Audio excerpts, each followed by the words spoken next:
చెల్లి కోసం నీ ప్రాణాలు లెక్క చేయకుండా వాళ్ళకి అడ్డుపడ్డావు. ఇంత చేసిన నీకు నా సంతోషం కోసం నీకేదైనా చెయ్యాలనుంది. చెప్పమ్మా, నీకేం కావాలి? అయ్యో, నాకేం వద్దండి.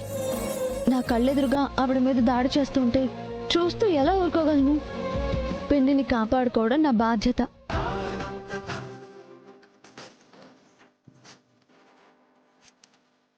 ఏం చేసినా కూడా అందులో నీ గొప్పతనం ఏమీ లేదన్నట్టు మాట్లాడడం నీ మంచితనమమ్మా.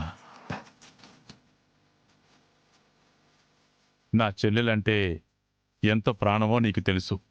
అలాంటి నా చెల్లెలి ప్రాణాలు కాపాడావు.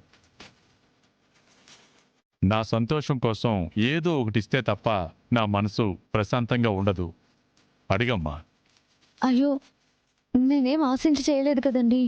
నువ్వు ఆశించి చేయలేదమ్మా, కానీ నా సంతోషం కోసం నేను చెయ్యాలనుకుంటున్నాను.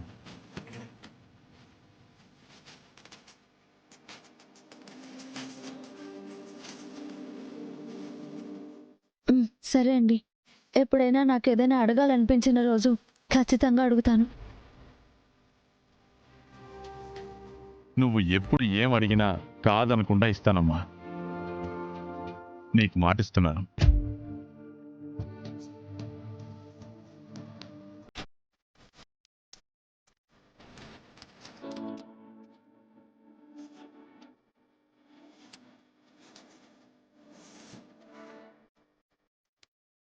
అమ్మ విజయ, ఆ రౌడీ ఎదవులు నిన్ను కొట్టినారు కదా, దెబ్బలేమైనా తాకుండాయా? హాస్పిటల్కి పోదామా? అయ్యో, అవసరం లేదు పిన్ని, ఏం కాలేదు.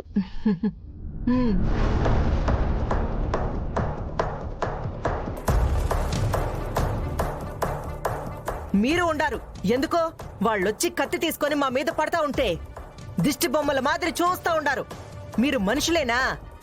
సరే, మీరొచ్చి ఏమీ చేయలేరో కనీసం లోపలికి పోయి ఎవరినన్నా పిలవాలని తెలీదా మీకు?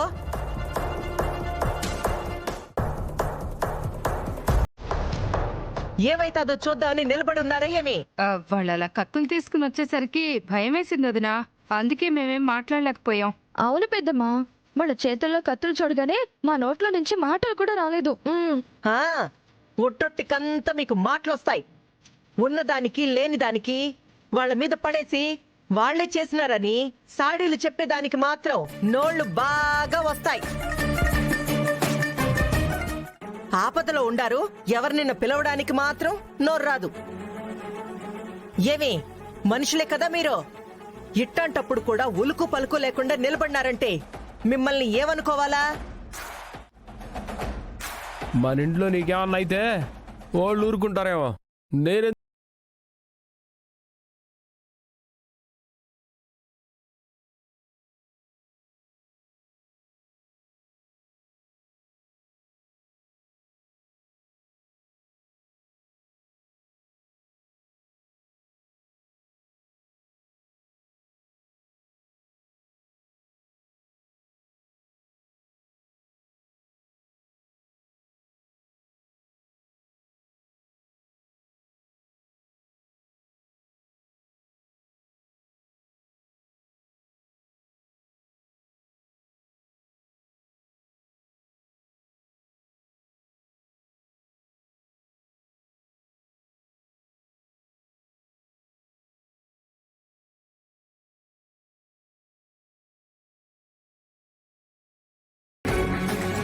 ఇంకా ఏం చూస్తున్నారు?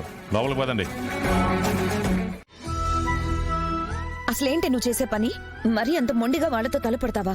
నీకేదైనా జరుగుంటే నగలు పోతే పోతాయి, మళ్ళీ కొనుక్కోవచ్చు. నీ ప్రాణం పోతే మళ్ళీ తిరిగొస్తుందా? నేను ఒంటి మీద బంగారం కోసం ఎదురు తిరగలేదక్క.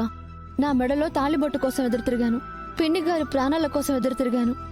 వదినమ్మా, మీ చెల్లికి ఏదైనా ప్రమాదం జరుగుద్దేమోనన్న బాధలో నువ్వు మాట్లాడుతూ ఉండవు గానే, అసలు అట్లాంటిదేం ఆలోచించకుండా విజయశాంతి చూసినావా? మా అత్తని కాపాడినది.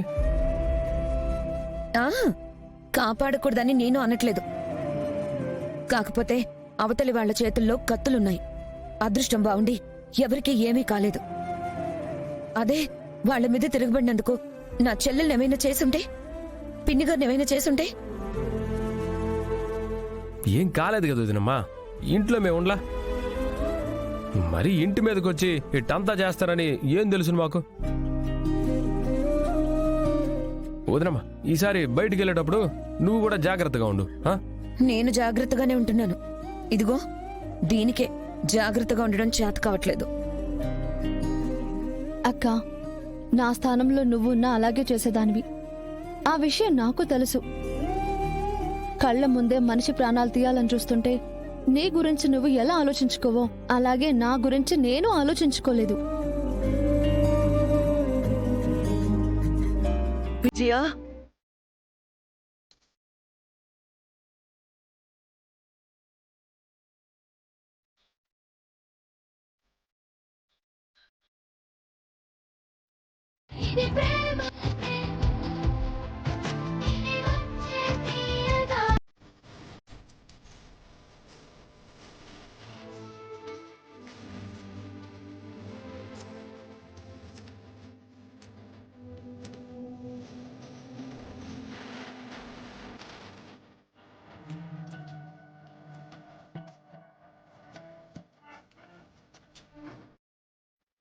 నీలాంటి బిడ్డ నా కడుపున ఎందుకు పుట్టలేదా అనిపిస్తుండాది.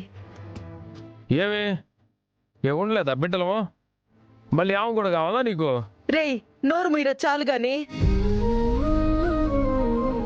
నువ్వు ఇంట్లో కూర్చొనుండవు. సమయానికి ఈ బిడ్డ రాకపోతే నా పరిస్థితి ఏమి? వచ్చి దండేసి దండం పెట్టి మోసుకొని పోయిండేవారు శ్మశానానికి. ఏ అత్త, ఏం మాట్లాడతావు అత్త? నీకేమన్నా అయితే బతుకుంటావా మేము? ఇంకెప్పుడు అట్టంతా మాట్లాడబాక. బాగుండదు చెప్తాను. అవును పిన్ని, మీకేం కాదు. నిండు నూరేళ్లు సంతోషంగా ఉంటారు.